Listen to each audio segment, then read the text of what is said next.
ಏನ್ ಸಖತ್ ಐಡಿಯಾ ಗೊತ್ತಾ ಬ್ರದರ್ ಅದು, ಎಸ್ಪೆಷಲಿ ನಿನ್ನೆ ನೈಟ್ ಹೇಳಿದ್ರಲ್ಲ ಅದಂತೂ it's just fantastic. Thank you so much. ಅಲ್ಲ, ನೀವು ಅದನ್ನ ರೆಕಗ್ನೈಸ್ ಮಾಡಿದ್ರಲ್ಲ, ಅದಕ್ಕೆ all credits to you. Thank you so much sir. Sorry sir ಅಲ್ಲ, brother. Thank you so much brother. Tandav, ನಾನು ಔಟ್ ಆಫ್ ಕ್ಯೂರಿಯಾಸಿಟಿ ಒಂದು ಕ್ವೆಶ್ಚನ್ ಕೇಳಲಾ? ಶ್ಯೂರ್ ಬ್ರದರ್, ಕೇಳಿ, ಏನ್ ಬೇಕಾದ್ರೂ ಕೇಳಿ. ನಾನು ಯಾಕೆ ನನ್ನ ಆಫೀಸ್ಗೆ ನಿಮ್ಮನ್ನ ಕರ್ಸ್ಕೊಳ್ತಾ ಇಲ್ಲ ಗೊತ್ತಾ? ಗೊತ್ತಿಲ್ಲ. ನೀವೇ ಹೇಳಿದ್ರಲ್ಲ ಬ್ರದರ್, ನಾನು ಯಾರ ಕೈ ಕೆಳಗೂ ಕೆಲಸ ಮಾಡಲ್ಲ ಅಂತ. ಸೊ ನನ್ನ ಪ್ರಕಾರ ನೀವು ಇನ್ ಮುಂದೆ ಯಾವ ಆಫೀಸಿಗೆ ಕಾಲ್ ಇಡ್ತೀರೋ ಆ ಆಫೀಸು ನಿಮ್ಮ ಓನ್ ಆಫೀಸ್ ಆಗಿರ್ಬೇಕು. Thank you brother, thank you so much. Seriously, ನನ್ನ ಯಾರು ಇಷ್ಟೊಂದು ಅರ್ಥನೇ ಮಾಡ್ಕೊಂಡಿಲ್ಲ. ನಾನಿನ್ ಮುಂದೆ ಆಫೀಸ್ಗೆ ಹೋದ್ರೆ ಆ ಆಫೀಸೇ ನಂದಾಗಿರ್ಬೇಕು ಅಂತ ಹೇಳಿದ್ರಲ್ಲ, ಈ ನಿಮ್ ಒಳ್ಳೆ ಮನ್ಸಿಗೆ ಹ್ಯಾವ್ ಬಿಕಮ್ ಅ ಫ್ಯಾನ್.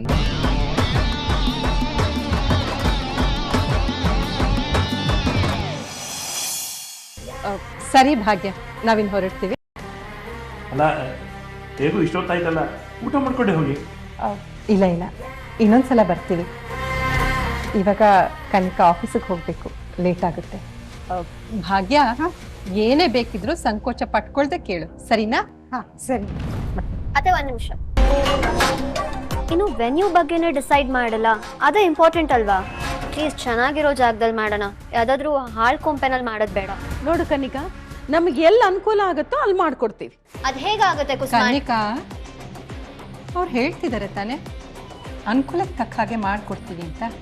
ಮಾಡ್ಲಿ ಬಿಡು, ಅವ್ರಿಗೆ ಹೇಗೆ ಅನುಕೂಲನೋ ಹಾಗೆ ಮಾಡ್ತಾರೆ. ಆಗ್ಲೇ ತುಂಬಾ ಹೊತ್ತಾಯ್ತು, ಹೊರಡೋಣ. ಫ್ಯಾನ್ ಅಂತೆಲ್ಲ ಹೇಳಿ ನನ್ನ ಎಂಬ್ಯಾರೆಸ್ ಮಾಡಬೇಡಿ ಪ್ಲೀಸ್. ಹಾಗೇನಿಲ್ಲ ಬ್ರದರ್, ಇರೋದನ್ನೇ ಹೇಳ್ದೆ. ನೀವು ನನಗೆ ಇಷ್ಟೊಂದು ಸಪೋರ್ಟ್ ಮಾಡ್ತಿದ್ದೀರಲ್ಲ, ಅದಕ್ಕೆ ನಾನಂತೂ ತುಂಬಾನೇ ಖುಷಿಯಾಗಿದ್ದೀನಿ. ಈ ಹಿಂದೆ ನನಗೆ ಆಗಿರೋ ಅವಮಾನ ಇದೆಯಲ್ಲ, ಅದರಲ್ಲೂ ಕೆಲ್ಸದ ವಿಷಯದಲ್ಲಂತೂ ನನಗೆ ತುಂಬಾನೇ ಹ್ಯುಮಿಲಿಯೇಷನ್ ಆಗಿದೆ. ಹೇ ಬ್ರದರ್, ಕೂಲ್ ಡೌನ್.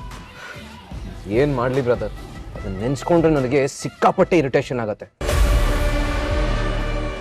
ಎಲ್ಲ ಆಗಿರೋದು ಅವಳಿಂದಾನೆ. ಅದೇ ನಾನು ಹೇಳಿದ್ನಲ್ಲ, ನನಗೊಬ್ಳು ಹೆಂಡತಿ ಇದ್ಲು ಅಂತ, ಎಲ್ಲ ಅವಳಿಂದಾನೇ ಆಗಿದ್ದು. ಯಾವ ಲೆವೆಲ್ ಅವಮಾನ ಮಾಡ್ತಿದ್ಲು ಅಂತಂದ್ರೆ, ನಾನು ಮಾಡ್ತಿದ್ನಲ್ಲ ಕೆಲಸ, ನಾನು ಕೊಟ್ಟಿರೋ ಭಿಕ್ಷೆ ಅಂತ ನನಗೆ ಯಾವಾಗ ನೋಡಿದ್ರು ಕಾಟ ಕೊಡ್ತಿದ್ಲು. ಓ, ಅದಕ್ಕೆ ಅಲ್ವಾ ನೀವು ಕೆಲಸ ಬಿಟ್ಟಿದ್ದು? S brother. ಏನ್ ಗೊತ್ತಾ ಬ್ರದರ್, ನಮಗೆ ಲೈಫ್ನಲ್ಲಿ ಏನಾದರೂ ಪ್ರಾಬ್ಲಮ್ಸ್ ಬಂದ್ರೆ ಅದ್ರದ್ದು ರೂಟ್ ಕಾಸ್ ಹುಡುಕ್ಬೇಕು. ಆ ರೂಟ್ ಕಾಸ್ನ ರಿಮೂವ್ ಮಾಡಿದ್ರೆ ಪ್ರಾಬ್ಲಮ್ಗೆ ಸೊಲ್ಯೂಷನ್ ಸಿಗತ್ತೆ. ಹೌದಾ? ಹೇಗೆ ಬ್ರದರ್? ನೋಡಿ ಬ್ರದರ್, ಇವಾಗ ಅವಳು ನನಗೆ ಕೊಡ್ತಿರೋ ಕಷ್ಟ ಅಂದ್ರೆ ಅವಳೇ ನನ್ನ ಪ್ರಾಬ್ಲಮ್. ಬಟ್ ಆಕ್ಚುಲಿ ಇದ್ರ ರೂಟ್ ಕಾಸ್ ಏನು? ಅವಳು ನನಗೆ ಕೊಡ್ಸಿರೋ ಕೆಲಸ.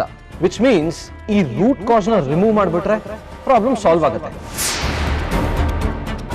ಅದಕ್ಕೆ ಕೆಲಸದಿಂದ ನಾನೇ ರಿಸೈನ್ ಮಾಡಿಬಿಟ್ಟೆ.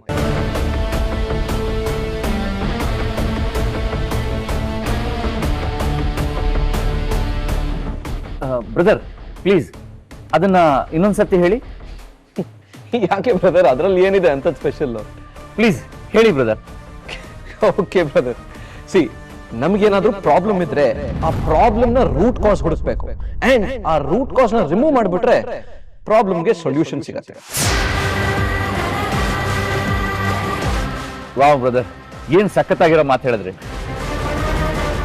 ನಾನು ಬೆಳಗ್ಗೆಯಿಂದ ನನ್ನ ತಮ್ಮನ ಮದುವೆನ ಹೇಗೆ ಕ್ಯಾನ್ಸಲ್ ಮಾಡೋದು ಅಂತ ಯೋಚನೆ ಮಾಡ್ತಾ ಇದ್ದೆ. ನಿಮ್ಮ ಮಾತಿಂದ ನನ್ಗೊಂದು ಒಳ್ಳೆ ಐಡಿಯಾ ಸಿಕ್ತು. ನನ್ನ ತಮ್ಮನ್ನ ಮದುವೆ ಆಗ್ತಾ ಇರೋ ಹುಡುಗಿ ಮತ್ತೆ ಅವ್ರ ಫ್ಯಾಮಿಲಿ ದುಡ್ಡುಗೋಸ್ಕರನೇ ಮದುವೆ ಆಗ್ತಾ ಇರೋದು ಅಂತ ನಂಗೆ ತುಂಬ ಚೆನ್ನಾಗಿ ಗೊತ್ತು.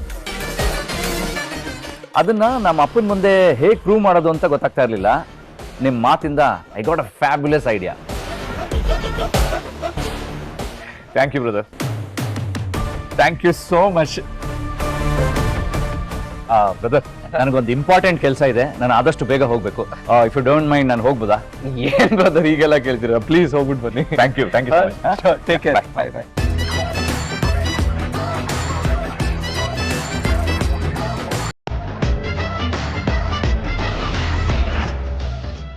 ನಮಸ್ಕಾರ ಕಾಮತ್ ಸಾಹೇಬ್ರೆ.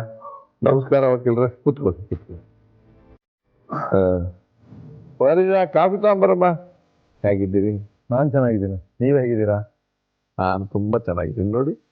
ಅದೇ ಅವರೇ, ಹೇಗಿದ್ದೀರಾ? ನಾನು ಚೆನ್ನಾಗಿದ್ದೀನಿ, ಥ್ಯಾಂಕ್ ಯು. ಆದರೆ ಇದ್ದಕ್ಕಿದ್ದಾಗೆ ಈ ರೀತಿ ನಿರ್ಧಾರ ಆಗ್ತಾವಂತೆ ಅಂತ ಗೊತ್ತಾಗ್ಲಿಲ್ಲ. ಕಾಮತ್ ಅವರೇ, ಇದಕ್ಕೆ ನಿಮಗೂ ಒಪ್ಪಿಗೆ ಇದೆಯಾ? ನಾನು ಒಪ್ಕೊಂಡಿದ್ದೀನಿ ಅಂತ ಅಂದಮೇಲೆ ಇದರಲ್ಲಿ ಏನೋ ಸೀರಿಯಸ್ ಆದ ವಿಚಾರ ಇರುತ್ತೆ ಅಂತ ಅರ್ಥ ತಾನೆ? ಹೌದೌದು, ಅದಂತೂ ನಿಜ. ನೀವು ಒಪ್ಕೊಂಡಿದ್ದೀರಾ ಅಂದ್ರೆ ಯೋಚನೆ ಮಾಡೇ ನಿರ್ಧಾರ ತಗೊಂಡಿರ್ತೀರ. ಇನ್ನು ತಡ ಮಾಡೋದು ಬೇಡ, ಬೇಗ ಕೆಲಸ ಮುಗಿಸೋಣ. ಒಂದು ನಿಮಿಷ. ಇನ್ನೊಂದಷ್ಟು ಜನ ಮುಖ್ಯವಾದವ್ರು ಬರೋದಿದೆ. ಅದೇ ಭಾಗ್ಯ ಪೂಜೆ ಯಾಕೆ ಬಂದಿಲ್ಲ? ನಮಸ್ತೆ ಕಾಮತ್ ಸರ್. ಬನ್ನಿ ಕೂತ್ಕೊಳ್ಳಿ. ನಮಸ್ತೆ ಸರ್, ಹೇಗಿದ್ದೀರಾ? ಏನಂದ್ರೆ ಇನ್ನೊಂದ್ಸತಿ ಹೇಳು. ಸರ್ ಮಾವ, ನಮಸ್ತೆ ಮಾವ. ಬಾ ದಾರಿಗೆ. ಪೂಜಾ, ನೀನು ಹುಡುಕ್ತಾ ಇರೋರು ಇನ್ನು ಬಂದಿಲ್ಲ, ಬರ್ತಾರೆ. ಅದು ಮಾವ, ನಾನಿನ್ ಕಿಶನ್ನ ಹುಡುಕ್ತಿಲ್ಲ, ಜಸ್ಟ್ ಮನೆ ನೋಡ್ತಾ ಇದ್ದೆ ಅಷ್ಟೇ. ಓ, ನೀನು ಮೊದಲನೇ ಸಲ ನಮ್ಮ ಮನೆಗೆ ಬರ್ತಾ ಇರೋದು? ಅಷ್ಟಕ್ಕೂ ನೀನು ಕಿಶನ್ ಹುಡುಕ್ತಾ ಇದೀಯ ಅಂತ ನಾನು ಹೇಳೇ ಇಲ್ಲ, ನೀನೇ ಹೇಳ್ಬಿಟ್ಟೆ.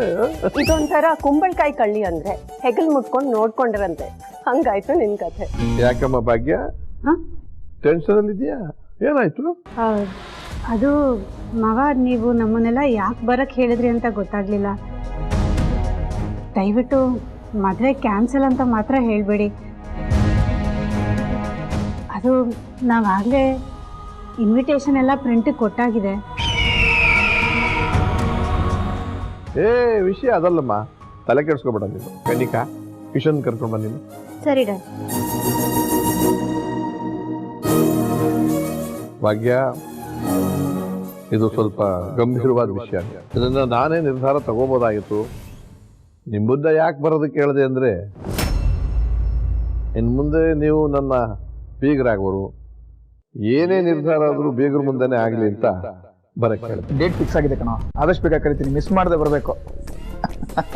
ಸರಿ ಆಯ್ತು, ಮಾಡ್ತೀನಿ ಕಣ, ಆಮೇಲೆ ಬಾಯ್. ಡ್ಯಾಡ್ ಕರೀತಿದ್ದಾರೆ. ಅಪ್ಪ ಕರೀತಿದಾರ? ಯಾಕಂತೆ ಗೊತ್ತಿಲ್ಲ. ಆ ಭಾಗ್ಯ ಅಂಡ್ ಫ್ಯಾಮಿಲಿ ಒಕ್ಕರ್ಸ್ಕೊಂಡಿದ್ದಾರೆ.